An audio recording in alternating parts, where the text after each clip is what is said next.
Je vais vous poser une question. Si vous répondez bien, je vous laisse. Vous pouvez répéter la question? Quelle étrange question. Je suis. La télé en question. La couleur de votre foulard pourrait changer votre destin. En tout cas, celui des candidats de Koh-Lanta.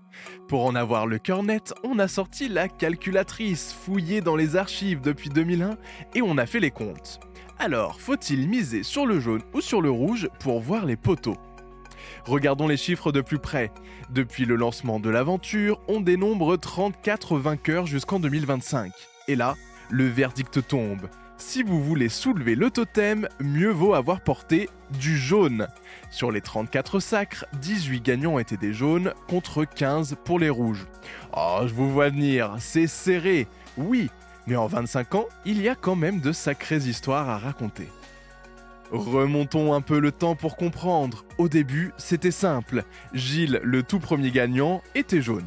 L'année d'après, Amel, la record woman des poteaux, remettait les rouges sur la carte. Et puis, il y a eu ce tournant incroyable lors de la 3e édition, 2 gagnantes ex aequo, Delphine la rouge et Isabelle la jaune, balle au centre.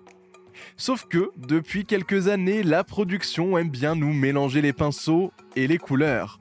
On a vu apparaître du vert, du violet et même du bleu.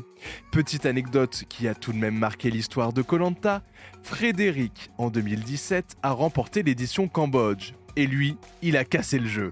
Il est le seul et unique à avoir gagné en portant du bleu du début à la fin. On peut aussi citer d'autres exemples. Prenez Alexandra en 2020 dans les 4 terres. Elle a commencé en vert avant de finir en jaune. En 2022, rebelote pour le duo François et Bastien. L'un était vert, l'autre violet. Résultat, ils ont fini respectivement rouge et jaune avant de se partager la victoire. Alors, quel est le bilan ? Si l'on s'en tient aux statistiques pures et dures, le jaune reste la couleur de la gagne. C'est mathématique. Mais si on regarde les tendances d'un peu plus près, on peut pousser l'analyse. Si votre saison démarre avec 4 tribus, jetez-vous sur le foulard vert. C'est statistiquement le meilleur tremplin avant de rejoindre les rouges ou les jaunes pour la victoire finale. J'espère que cet épisode vous a plu. Si c'est le cas, abonnez-vous sur votre plateforme d'écoute préférée pour retrouver de nouveaux épisodes chaque semaine. Et si vous en voulez plus, découvrez aussi le ciné en question et les séries en question sur les plateformes d'écoute et téléloisirs.fr.